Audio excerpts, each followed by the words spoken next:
Welcome to Believing the Word with Pastor Dan Shunk. This program is an outpouring of the ministry going on at Calvary Chapel, Chambersburg in Chambersburg, Pennsylvania. Here's what's coming up in today's message. Idolatry is when you take something of God and you give that glory, you give that attribute, you give the power of the true God to something else. If you make something else in the place of God, that's idolatry. And that's what they're doing. They're saying, this is the true God to us. This is the God that brought us up out of Egypt. They didn't abandon God. They simply wanted to create God in their own image. They wanted to make God the way they wanted him to be. We don't do that, do we? There is a concept revolving around prioritization based on the idea of big rocks and little rocks. In this metaphor, your highest non-negotiable priorities are big rocks, and everything else is a little rock. Another way to think about it, if God isn't one of those big rocks, then there's a chance you've made something an idol in his place. In today's message, Pastor Dan teaches that idolatry is putting something equal to God. It could be your phone, your career, or even your kids. Is God a big rock in your life? Now here's Pastor Dan in the book of Exodus chapter 32, as he begins his message, The Need for an Intercessor. We've been traveling through the book of Exodus, looking at Moses bringing the children of Israel out to the promised land. And Israel has gone through quite a bit of change in the first month that they've been in the wilderness. It's only been a month and a half that they've been wandering around. And we made it up to Exodus chapter 32. We're only going to look at one chapter. That's a little bit amazing. I was expecting clapping on that. We're only going to do one chapter, but it's a pivotal chapter in this way. It's pivotal. We've just completed a pretty major section of the scripture, and from chapter 25 through 31, Moses has been given us all this detail about what the Lord gave him on Mount Sinai, because starting really in chapter 19 through chapter 24 was the giving of the law on Mount Sinai. So this whole section, really starting in 19, was the giving of the law up on the mountain.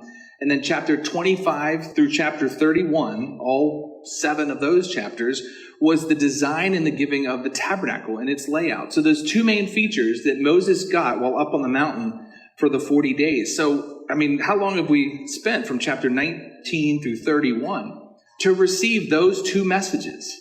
The law. What's the law? The law was to show them how God should be represented to the world.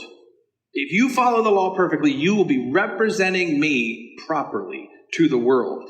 And then he gave them the tabernacle, this portable, tent and building inside of that was designed to show Israel how God wanted to represent himself to them. And so these two events, but we saw when we were looking at the tabernacle that the design and the layout of the tabernacle was broken up. And so we spent a couple of different weeks on the different parts of this. In that chapter 25 through 27, we looked at all the parts of the tabernacle that were specifically about God. The light, right? The candlestick represented Jesus Christ, the light of the world. The table of showbread represented how Christ was the bread of life, coming to sustain our everyday. So all of the parts of the tabernacle that were specifically representing Christ were in those chapters. But then it was divided in that it spent 2 chapters talking about the high priest and the priest's role, before spending 2 more chapters looking at the rest of the items in the tabernacle, which we went over in chapter 30 and 31 just recently, which showed us our part in redemption. And if you remember any of the parts in there, it was parts like the altar of incense, which was there to show us about how our prayers are coming up before God to be remembered. It talked about the temple tax, where every person had to pay the same amount. And it was a picture of redemption being the same for all of us. You don't have to pay more than I do, and you don't have to pay less. It's the same for all of us. And so we went over that. But all of these parts of the tabernacle, the parts of Christ and our part in redemption, was sandwiched in the middle with the priests. And so the high priest Aaron was pictured as this mediator, this intercessor, representing God to man and representing man back to God. Chapter 32 is after all of that.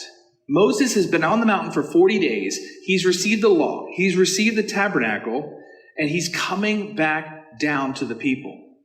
So just as the high priest, which is going to be Aaron, Moses' brother, his role as high priest is going to be this mediator representing on down through history. And when he dies, his son will be the high priest. And when he dies, his son will be the high priest. And that role of high priest is designed to be down through time representing this mediator, this intercessor. But today, we're going to see how Moses himself represents the intercessor between the people and God and between God and the people.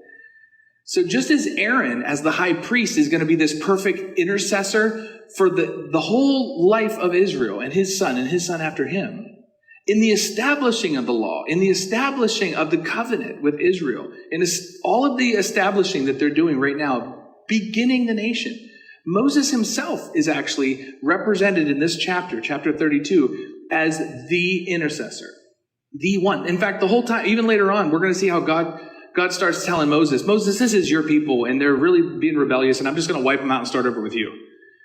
And the whole time, God looks at them as Moses' people. And it's interesting in that Moses keeps throwing it back to God, saying, wait a second, God, this people that you brought out of Egypt, he's like, whoa, I don't know if I want this title as being the middleman between you and the people. So this is what we're going to see in chapter 32. Moses comes down from the mountain, and things go wrong, and Moses jumps in as the intercessor. But I believe this chapter is specifically here to point out a few things about another intercessor that we're going to talk about all through the night. So let's deal with this. What is an intercessor? Well, if you haven't gotten familiar with it yet, go pick up a Noah Webster's 1828 dictionary. 1828 was a pretty good time in which many, many people were still biblically minded. And this is what the Noah Webster dictionary, how it defines an intercessor. A mediator, one who interposes or gets between two parties that are at variance or they're at disagreement. But look at this, with a view to reconcile them.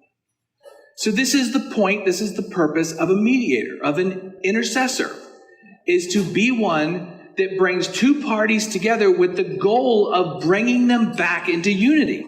They are currently at odds and they need to be brought back. So don't think of it as an intercessor only as somebody that is there to, negotiate a dispute.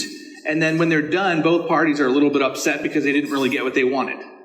No, an intercessor, their point, their purpose is to bring a fix to the relationship. Okay? We're going to see sort of 6 different levels to an intercessor, right? Because do you want just any old intercessor in your life between you and God, or do you want somebody that's doing a really good job at it? We want a good one. So as we go through this chapter, we're going to see 6 levels of an intercessor as we go through from beginning to end. And remember, a good intercessor will be one that will want to bring reconciliation to the relationship between us and God. And in this context, between God and Israel. Okay? So think about this concept of an intercessor as we go through Exodus chapter 32. But when the chapter starts off, we actually have to define the need. Why do we even need an intercessor?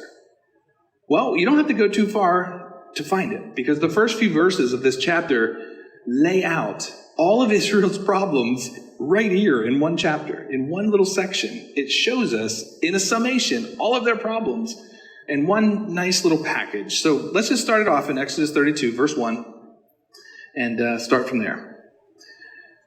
Chapter 32, verse 1. And when the people saw that Moses delayed to come down out of the mountain, he's been up there for 40 days and 40 nights, the people gathered themselves together unto Aaron and said unto him, Up, make us gods, which shall go before us. As for this Moses, the man that brought us up out of the land of Egypt, we don't know what has happened to him.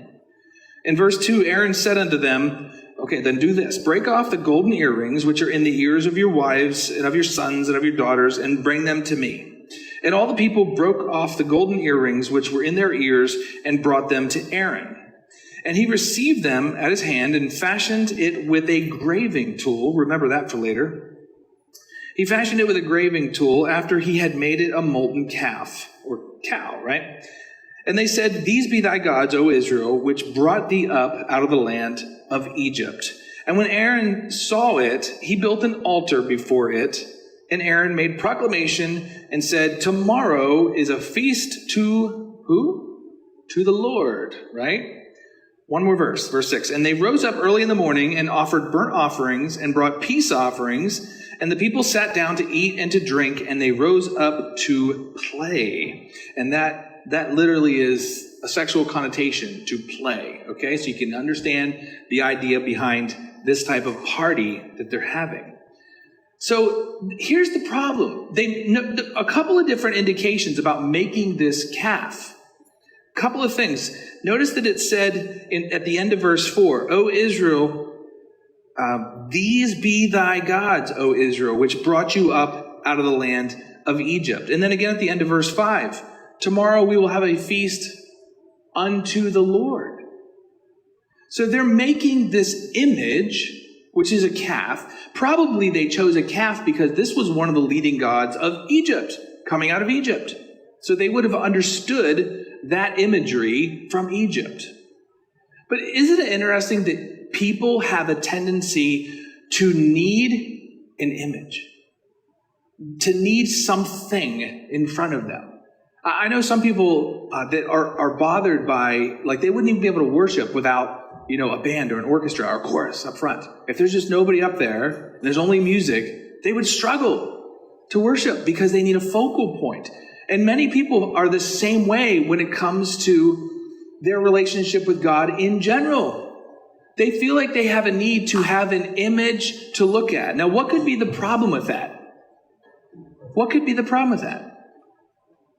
The problem is any image you can make will fall short of representing who the true God is, right? They make this calf and then they ascribe to this calf all the attributes of God. And they say, this calf is the Lord. We're going to have a feast to God. This is the God. This calf is the God. This is the power that brought you out of Egypt. So they're not abandoning Jehovah. Later on, they're even going to call it Jehovah. They're going to call this feast unto Jehovah. Okay?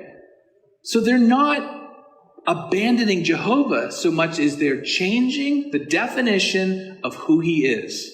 There's a word for that. Idolatry.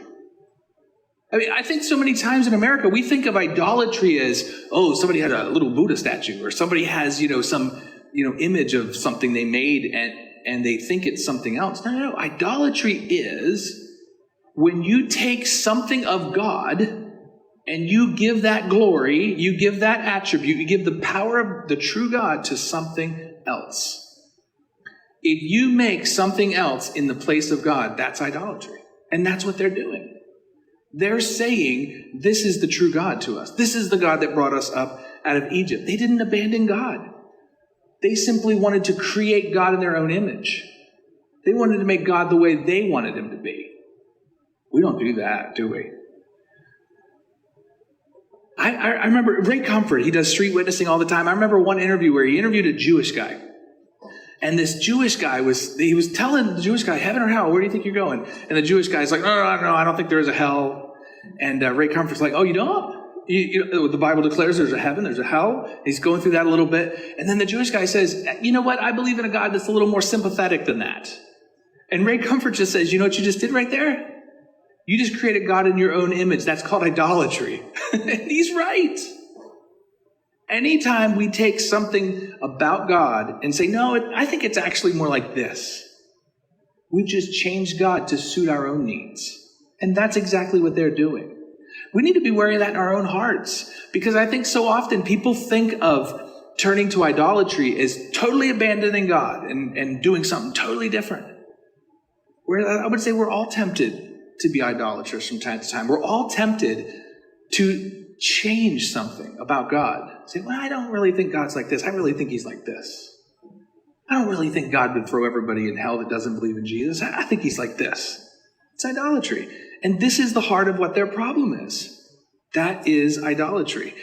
Notice in verse 1, it said that the people thought that Moses delayed in coming back down. A delay from God is not permission to just take the reins and do whatever we want. It's just an excuse. And that's what they do. They look at Moses not coming back from the mountain for a while and they say, here's our opportunity to do what we want. They act as if Moses is dead or gone, which is very fascinating. Now, Stephen, the deacon, not this one, but the deacon in the New Testament, in Acts chapter 7, Stephen is recounting the story of Israel's history, and he says something pretty telling, because in chapter 7, he says that when this happened and they created this calf, Stephen says they turned their hearts back to Egypt. They were longing for the things of Egypt. They wanted the imagery of the gods before them. And he also says, Stephen does, that they were rejoicing in the works of their own hands. Do you see how this is the heart of idolatry? The heart of idolatry says, no, I think God should be like this. I think God should allow 3 people to marry, 4 people to marry, whatever, Anytime you start saying, well, I want it to be this way, it's idolatry, and this is their problem. Now they feel like they're in charge, they're partying, Moses hasn't been there for 40 days, we don't know where he's at. Does it remind you of anything that Paul might have said in the New Testament? This is a little bit of an extended section, but I just want to show you something that Paul said in Romans, because this tendency to have an image to represent God doesn't go away. Well, Paul said in Romans chapter 1, verse 22, that there are people that are professing themselves to be wise, but they became fools. They changed the glory of the incorruptible God into an image made like corruptible people, like men and birds and beasts and all kinds of things, he says. Wherefore, God also gave them up to uncleanness, to dishonor their own bodies between themselves, who changed the truth of God into a lie, and they worshiped and served the creature more than the Creator, who is blessed forever. It's a tendency of the heart, right down through time, to create God after something earthly, after some created thing. And once you take that step of changing God into what you want him to be, now you feel like you're on the throne and you can do what you want. And it leads to all this uncleanliness, this partying, because you feel like now I'm in charge. I'm setting the rules. Let me say it this way. Changing God into less than he is. And what is he? He's divine. He's perfect. But changing God into less than he is will lead to changing people into less than who they are, which is people created in the image of God. So if we start changing God, and we think we have the power to change God, we're only downgrading him. And then you're going to look at people and you're going to think, well, they're less than they are too. And I think this is one of the fundamental problems in our society today, specifically in America, is that we no longer value people the way we should because we don't value God the way we should, right? How can you have a 13-year-old boy in Waynesboro, 1 block from where I grew up in Waynesboro, a 13-year-old boy hold a gun to his 9-year-old brother's head, to the back of his head, and pull the trigger? It wasn't some accident. It wasn't from across the room. 2 days ago. How does that happen? Because there's a devaluing of life. There's no longer a belief that God is awesome, perfect, and at a distance. I don't have the right to make him into anything less. And therefore, people are that valuable because he made us in his image. And just think about it. I think this is the primary problem here, is this idolatry and this pride of saying we can make God the way we want him to be. And that's what they're doing with this calf. And then after they get comfortable with the God they make, they go partying. They go partying. So verse 7 through 10 really finishes the problem on showing us what their problem is. So pick it up in verse 7. And the Lord said unto Moses, go get thee down, for thy people, God says, thy people, which you brought up out of the land of Egypt, have corrupted themselves, and they have turned aside quickly out of the way which I commanded them. They have made them a molten calf, and have worshipped it, and have sacrificed thereunto, and said, these be thy gods, O Israel, which have brought thee up out of the land of Egypt. And the Lord said unto Moses, I have seen this people, and behold, it is a stiff-necked people. And therefore, let me alone, that my wrath may wax hot against them, and that I may consume them. And I will make of you, Moses, a great nation. So the Lord is telling Moses what they're doing even before Moses comes down from the mountain. But God adds a couple of sins to their plate, and he hits the nail on the head. And God says that this nation of Israel, they are corrupt. That literally means destroyed. They're destroying themselves with what they're doing. And he calls them stiff-necked. Now you know what stiff-necked is, right? It's the animal that you're trying to turn with the reins or the burden, right? You're trying to turn it and it won't turn. It's like, no, I want to go over here. You can't be stiff-necked unless you are being tugged on. You ever think about that? God cannot call them stiff-necked unless he had already told them, you're going the wrong way, go this way. And he has. How many times has God pointed them in the right direction already? And they're not willing to learn. They're not willing to change and adjust. So add that to the list of offenses. Is they are literally destroying themselves because they're like, I know God, I know you're telling me to go over here, but this looks really good. And they're not willing to change. Has God ever done that to you? And we need to listen to that. We need to listen to that, or else we will be guilty of the same thing.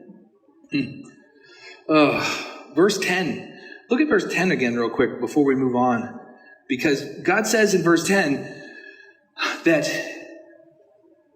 God often speaks in such a way. He says he's going to make Moses into a great nation, right? Look, Moses, let me alone. I'm going to destroy this people and I'm going to make you into a great nation. God often speaks in such a way to allow us to see what's in our own heart. Now, he knows that he's not going to do this. He knows he's not going to destroy Israel and establish the nation with Moses. He knows that.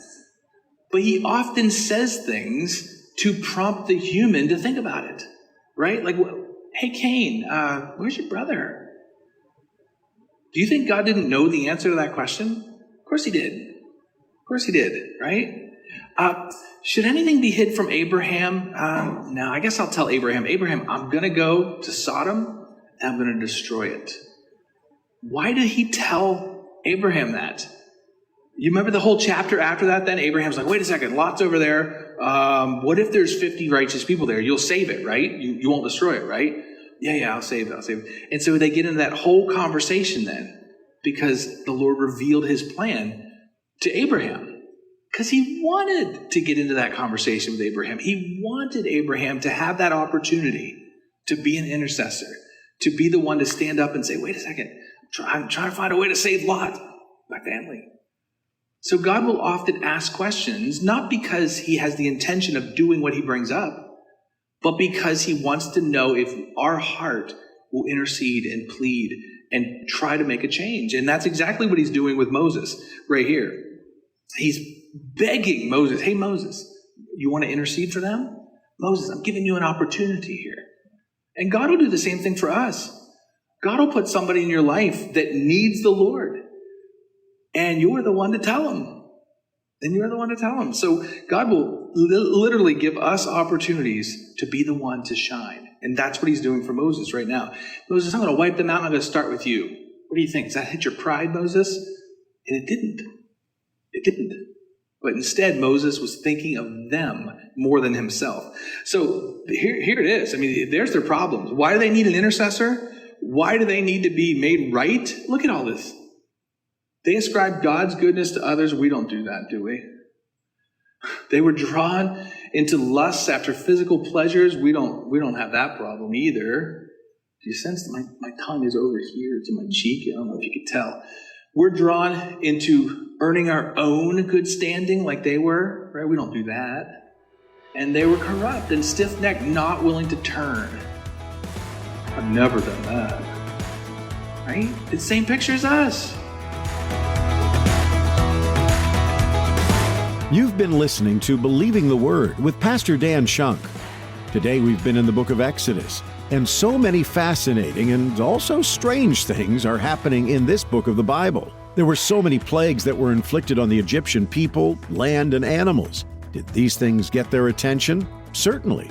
But did these hardships compel Pharaoh to change his heart toward the Israelites? Certainly not.